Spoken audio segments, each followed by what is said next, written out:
última del Congreso Nacional del Cambio Climático.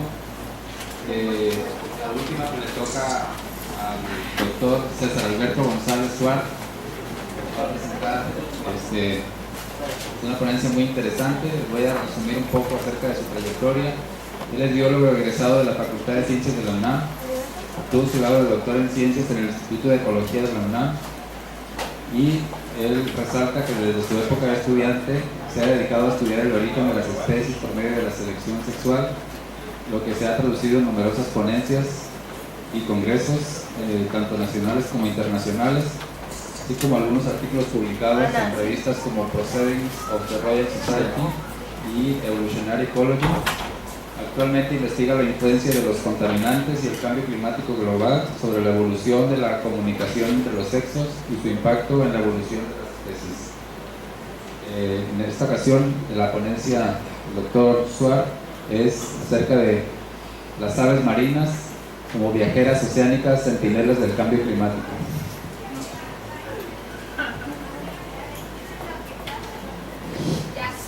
Bueno, antes que nada quisiera darle las gracias al maestro Alejandro Gómez por habernos invitado a dar una charla en este congreso. Desde hace ya algún tiempo los seres humanos nos hemos dedicado a liberar una serie de sustancias en el medio ambiente que ha traído repercusiones tanto para la salud de los ecosistemas como para incluso para nuestro bienestar. Para ello, muchos investigadores han venido investigando sobre la pertinencia de implementar un sistema de monitoreo que nos permita advertir sobre los efectos tempranos que estas sustancias pueden estar ocasionando en la comunidad.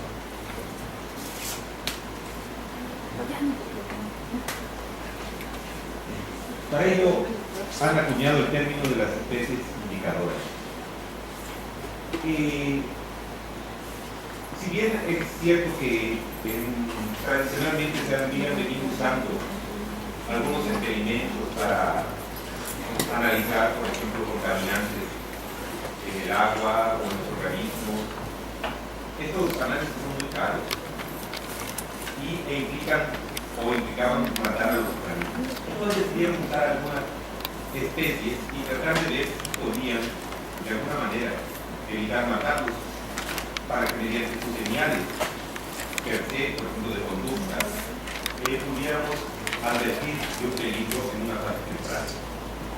Estos son los que se llaman especies indicadoras y son aquellas que con su sensibilidad a ciertos disturbios nos pueden advertir de su impacto en fase temprana y con ello podamos o solucionar el problema o al menos mitigar sus efectos.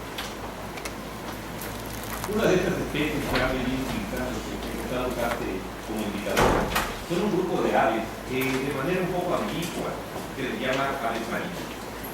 Si se les digo que es un poco ambiguo porque la definición no es muy precisa. Cualquier ave que viva asociada a un ambiente marino por una buena parte de su vida y que se alimente de él o obtenga la mayor cantidad de alimentos de ese medio se le considera ave marina. Estas aves presentan ciertas características que las han hecho muy buenos sujetos de estudio como indicadores. Uno de ellos es que son aves diurnas, o la mayoría de ellas son diurnas, por lo cual podemos estudiar sus actividades de una manera un poco fácil. También son fáciles de observar porque muchas de ellas anidan, por ejemplo, en playas, lo cual podemos estar observando sin ningún problema durante mucho tiempo sacarlas. Tienen una dieta especializada. Algunas de ellas, por ejemplo, solo consumen peces, lo cual hace que en los estudios reduzcamos el número de variables que pueden oscurecer los resultados. Son abundantes, muchas especies de ellos son abundantes. Así que si tomamos algunas pequeñas muestras de ellos, no impactaremos seriamente a sus poblaciones. Los depredadores marinos todos. Eso quiere decir que están al final de la cadena alimenticia. Y para estudios como por ejemplo sobre indicadores como contaminantes, nos permiten ver el proceso de biomagnificación de estos contaminantes. Muchas de ellas son aves coloniales. Entonces, en una sola localidad podemos tener una N para nuestro estudio lo suficientemente grande para que nuestros resultados tengan un mayor poder estadístico. Eso es lo que va a hacer. Ellos son filopáticas. Filopática significa que estas aves tienden a regresar a reproducirse en la zona donde ellas nacieron. Entonces, dado que son longevas y son filopáticas, podemos estudiar los mismos individuos durante muchos años y ver el efecto que está produciendo cualquier variable que a nosotros nos interese. Así, estas aves además, en general las aves, pero ahora estamos hablando en particular de las aves marinas, tienen dos características que nos ayudan mucho en los análisis de un movilizador. Uno es que podemos usar a los huevos para hacer estudios. Por ejemplo, en estas aves, los albatros, se encontró que pudimos ser capaces de detectar que la población tenía plaguicidas en los huevos. Y además se encontró que había una correlación entre la cantidad de plaguicidas que había en el cuerpo de los papás con la cantidad de plaguicidas que había en los huevos. Por lo tanto, si queremos ver qué gravemente están siendo contaminados los adultos, basta con analizar unos cuantos huevos sin necesidad de tener que certificar al adulto para hacer el análisis. Y la otra son las plumas. Tanto las plumas como los huevos se ha observado también que son usados por los papás, por la mamá sobre todo, para liberarse de los contaminantes que tienen en su cuerpo. Entonces, ello puede ser un reflejo de la cantidad de contaminantes a la cual están expuestos los adultos. Y así se encontró que en los testes, en la pluma pudieron detectar la presencia de metilmercurio, que es una forma tóxica del mercurio. También así hemos sido capaces de detectar, por ejemplo, en esta gaviota, la presencia de metales pesados. Esto es interesante porque la manera como lo hicieron, es que en un principio hicieron análisis de estas aves y detectaron la presencia de ese contaminante, de plomo. Y entonces vieron a los críos que estaban contaminados. En este experimento, en este caso particular, se hizo un experimento que al alimento que le daban a los pollos se le incluía plomo. Y lo que se encontró es que los pollos contaminados hacían menos solicitudes a los papás de alimento y eran menos hábiles, estimulando al pico de sus padres para que arrojaran el alimento. Eso quiere decir que en muchos casos podemos usar la conducta de los individuos como una manera de detectar los problemas de alguna gente que nos interesa o monitorear. También las aves pueden ayudarnos a detectar los problemas que puede causar el turismo. Si bien, por ejemplo, estos turismos de naturaleza han sido una buena alternativa para evitar daños considerables al medio ambiente, evitamos la construcción de grandes hoteles o grandes centros de entretenimiento, para que la gente mejor vaya a observar las aves en su ambiente natural. Pero muchos investigadores han tenido la preocupación de qué efecto pueden causar estos visitantes sobre las aves, sobre todo por ejemplo en el aumento del estrés. Pues bien, se encontró, por ejemplo, que en estos albatros la presencia de turismo aumenta el estrés de los adultos, sobre todo en época reproductiva, al grado tal que les puede llegar a ocasionar la muerte. Esto Este tipo de indicadores lo que nos ayuda, por ejemplo, es a elegir mejores planes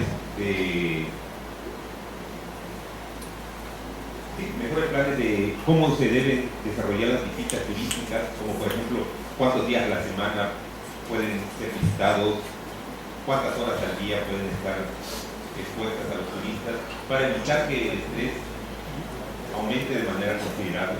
Porque es obvio que al morir los padres, por ejemplo, por el estrés, se pierden los críos. Y eso va a redituar, sobre todo, en la estabilidad de la colonia. También se ha encontrado la presencia de planicida en gaviotas. Y también puede ser un buen indicador de si estamos sobrepescando alguna especie particular. Por ejemplo, esta eterna, bueno, ahora ya Calacel, se ve impactada severamente cuando disminuye, por ejemplo, la producción de sardinas. Eso se debe a que hay una menor sobrevivencia de los pollos por la falta de alimento. Y son tan especializadas que muchas veces no son capaces de cambiar por otra especie para consumir. Ahora bien, en los últimos tiempos a todo el mundo nos ha llamado la atención el hecho de que en el planeta estemos liberando cada vez más cantidades de dióxido de carbono. Ello lo que hace es aumentar el efecto invernadero que naturalmente existe en la Tierra, y con ello podemos aumentar la temperatura ambiente del planeta. ¿Qué ocasiona este aumento de la temperatura? Una de ellas, pues ha sido de los más espectaculares, es el derretimiento de los icebergs y el hielo de los polos. Un incremento en el nivel medio del mar. Cuando la temperatura superficial del mar aumenta, se expande y provoca un aumento del nivel medio del mar que puede llegar con el tiempo a inundar a las grandes ciudades, como podría ser este ejemplo imaginario de lo que puede pasar con Nueva York. También, dado este aumento de la temperatura, se van a producir presiones diferenciales que van a aumentar la frecuencia de los eventos extremos, como huracanes y tormentas tropicales. Y además, dado que cuando la superficie del mar se calienta por el aumento de la temperatura, evita que el flujo de nutrientes que está en el fondo suba a la superficie, en esa región deja de crecer plancton.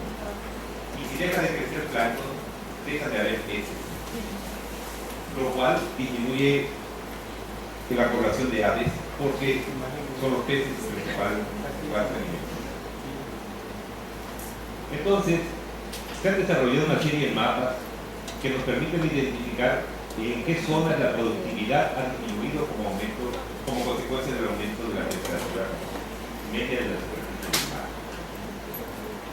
Lo interesante de este caso es que, si bien en este mapa pintado en rojo y en este otro pintado en azul, la mayor parte de nuestro planeta ha disminuido su productividad como consecuencia de la temperatura, existen algunos casos, por ejemplo, como en este azul clarito, donde la temperatura, la productividad de los océanos ha aumentado a pesar de que ha aumentado la temperatura. O como en los casos en verde, donde paradójicamente la temperatura superficial del mar ha disminuido y por lo tanto ha aumentado la productividad. ¿Eso qué nos dice? Nos dice que la consecuencia de este aumento de la temperatura ambiente es mucho más compleja de lo que parece a primera vista, y que debemos tomar ciertas medidas para analizarlas de manera más regional y ver cómo cada país o cada región está siendo impactado por estos cambios.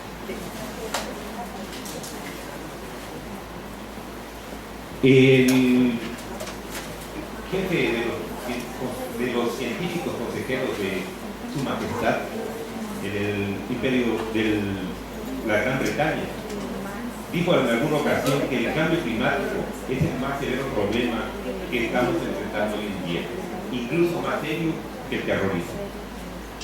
¿Será verdad?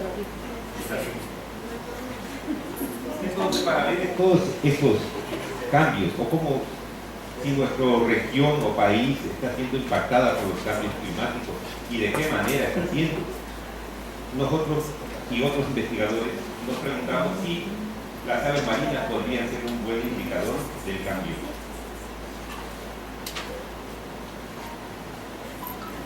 Para ello hicimos una revisión bibliográfica a partir del año 2000 y nos hicimos preguntas como cómo afecta el cambio climático a las aves marinas y cómo se han usado como indicadoras de ello. Encontramos 450 publicaciones, que seguramente hay más, pero nuestro sistema de búsqueda solo nos permitió encontrar ese número. 42 de estas publicaciones tienen que ver con el Ártico. 38 de estas publicaciones se hicieron en zonas templadas, 34 en la Antártica y tristemente solo el 19% en los trópicos. Esto nos atañe a nosotros porque México está en una zona tropical y debemos conocer mejor los efectos que puedan estar causando este aumento de la temperatura, porque los trópicos tienen características que los hacen especiales y diferentes a los otros sistemas como el Ártico o la zona templada. Un ejemplo de ello es, por ejemplo, la conducta de incubación. Se ha propuesto que en las zonas templadas un aumento de la temperatura podría favorecer a las aves con su conducta de incubación. No hace tanto frío, los papás no tienen que estar tanto tiempo sentados sobre el huevo para mantener su temperatura estable, pueden por ahí dar la vuelta, estirar las piernas, porque la conducta de incubación es un proceso costoso. Pero ¿qué pasa? En los trópicos el clima es bastante cálido. En un estudio que hicimos aquí en unos islotes frente a Incahuala, llegamos a medir temperaturas alrededor de 50 grados a mediodía en la temperatura del suelo. Eso hace que las aves cuando incuban estén enfrentando otro problema, que es el evitar que el huevo prácticamente se cocine. Por lo tanto, los problemas que enfrentan las aves en estas zonas son distintos a las que enfrentan en el trópico, y ello nos lleva a concluir que debemos generar nuestros propios resultados de cómo está afectando este aumento de la temperatura en nuestro ambiente. Y bien, ¿qué efectos encontramos en las aves que pueden estar ayudándonos a detectar la existencia de este cambio climático? Por ejemplo, en estas abetillas que se llaman guillemots, perdón por los nombres, pero muchas de estas especies no existen en México y por lo tanto no conozco cuál puede ser su traducción al español. Aquí lo que se alteró fue la fecha en la que ponen sus huevos, que han adelantado algunos, los que viven en la zona norte, los que viven en la zona sur han adelantado su fecha de puesta, mientras los que viven en la zona norte, muy cerca de los polos, no lo han hecho.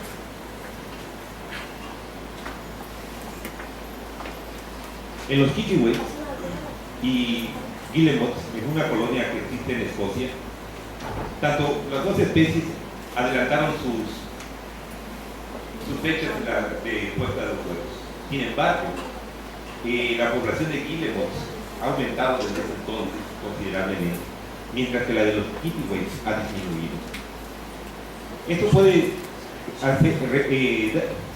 hacernos ver la dificultad también que existe a la hora de interpretar los resultados, que pueden ser consecuencias si bien los efectos del cambio de temperatura no necesariamente un efecto directo. Por ejemplo, este caso, si bien no es un ave marina, es de un mosquero, puede ilustrarnos qué pasa, o cómo un efecto indirecto del cambio de temperatura puede ocasionar que las aves puedan verse en la necesidad de hacer modificaciones a su historia de vida. Por ejemplo,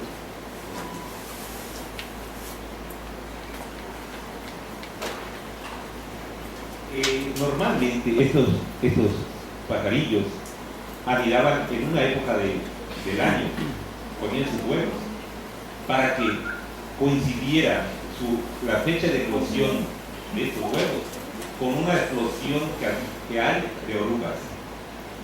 Y entonces con estos orugas alimentar a sus pollos. Sin embargo, con el cambio del clima que ha habido en esta zona, los pajarillos siguen poniendo sus huevos en la misma época, porque inician su migración a la zona reproductiva basándose en la cantidad de horas luz que hay en el ambiente. Y como el cambio climático no altera el fotoperiodo de horas luz, horas de oscuridad, su tiempo al cual llegan a reproducirse no ha variado. Pero las orugas están influidas por la temperatura. Esto ha provocado que al hacerse los inviernos más cortos, la oruga empieza a reproducirse más temprano. Por lo tanto, cuando los huevos estos eclosionan y tienen a sus pollos, ya prácticamente no hay orugas con que alimentarlos. Eso lo que ocasiona es una disminución severa del éxito reproductivo de estas aves. Ahora bien, por ejemplo, en estas aves tienden a alimentarse de unos pececillos que se llaman sandíes y que viven en aguas frías. Pero se ha observado que al aumentar la temperatura, estas especies han abandonado la zona en busca de agua menos cálida. Y la composición de peces de la zona ha ido cambiando. Y ahora existen o se ven obligados, por ejemplo, a alimentar a sus pollos con especies de otro tipo. Por ejemplo, estas peces pipa, que son unos peces bastante duros, con muy poco valor nutritivo, y que, como pueden ver, es realmente difícil para los pollos tragárselos.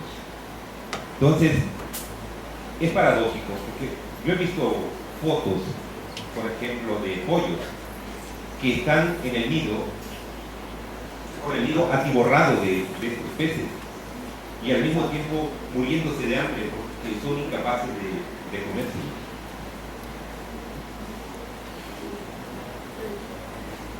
Otro ejemplo de cómo las aves pueden ser impactadas por estos cambios de temperatura ambiental lo estudió, por ejemplo, Thomas y Lennon en el Reino Unido. Él estudió especies que vivían en el sur y especies que vivían en el norte, y encontró que a lo largo de estos años las aves del sur han ido cambiando su migración. O sea, empiezan a anidar cada vez más al norte. En cambio, las del sur permanecen en el mismo lugar.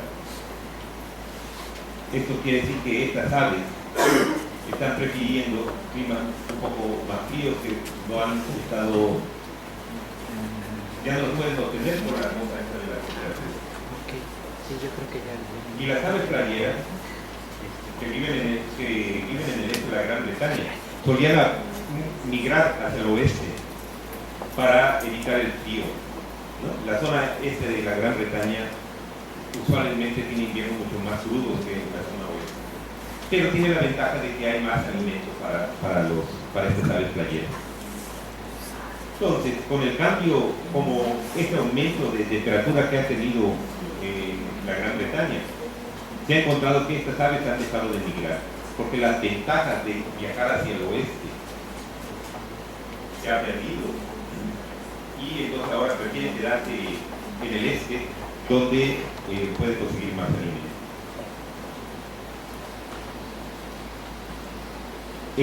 La conducta también puede ser, o podría ser, un buen indicador de los cambios climáticos. Esto aún está como en pañales, y los ejemplos que voy a dar son un poco sugerencias mías, que aún no han sido demostradas. Por ejemplo, la fragata magnificens es una ave súper espectacular, vuela de manera increíble. Todo su cuerpo está diseñado para el vuelo, pero tiene un defecto, que estas aves no pueden sumergirse, porque no tienen esa capa protectora de cera en sus plumas. Si se sumergen, ya no pueden volver a volar. No son impermeables sus plumas. Entonces se ve la necesidad de pescar pececillos que viven en la superficie. Pero ¿qué pasa? Hemos visto que con el cambio climático lo que puede ocasionar es que la temperatura, los peces que habitan en la superficie o desaparezcan o disminuyan de manera considerable. ¿Qué hace entonces esta fragata cuando no encuentra peces en la superficie? Dado su capacidad que tiene de vuelo, lo que hace es empezar a acosar a las aves de otras especies que sí pueden pescar, y les roba su comida. Esa conducta se llama cleptoparasitismo. Entonces, bajo un aumento de la temperatura del mar, lo que se prevería, uno puede prever, es que la conducta del cleptoparasitismo tiende a aumentar.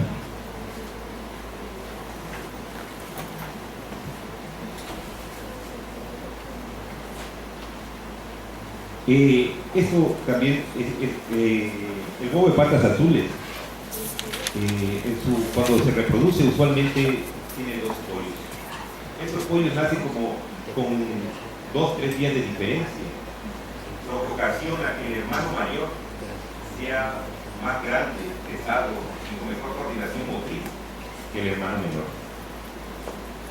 Entonces, cuando nace el segundo pollo, el hermano mayor tiende a agredir constantemente a su hermano menor, y agredirlo de una manera que puede llegar o a matarlo o a expulsarlo del nido, donde va a ser asesinado por otros adultos o por algún depredador.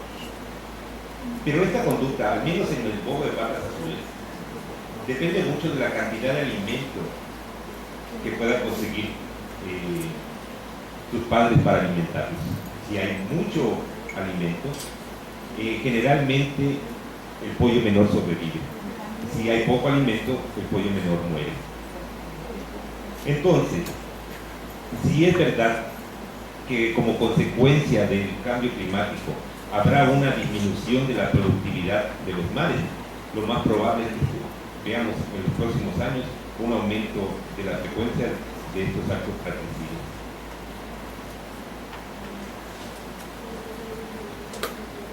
Algunas características demográficas también han sido cambiadas. Por ejemplo, el número de parejas reproduciéndose en el ter natural ha disminuido de acuerdo a cómo ha aumentado la temperatura de la superficie del mar.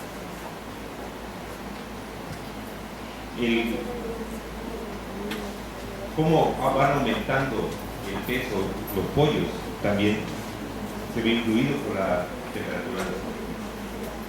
Lo mismo pasa con la frecuencia de alimentación. Tanto los pollos como los adultos comen menos conforme la temperatura de la superficie del mar aumenta.